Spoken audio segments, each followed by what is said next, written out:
আমাদের বাড়িতে প্রতিদিন রুটি হয় বলে তার সাথে প্রতিনিয়ত কি তরকারি হবে সেই নিয়ে কিন্তু ঝামেলা লেগেই থাকে। তাই আজকে অনেক ভেবে বানিয়ে নিলাম এই ডিম আলু চচ্চড়ি। তো চলো রেসিপিটা শেয়ার করি।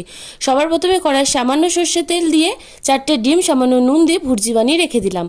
এরপর কড়ায় আরেকটু তেল দিয়ে তার মধ্যে হিং, শুকনো লঙ্কা, রসুন কুচি, পেঁয়াজ কুচি, টমেটো কুচি, গ্রেট করে রাখা আদা, বেশ কয়েকটা কাঁচা লঙ্কা দিয়ে খুব ভালো করে ভেজে নেব।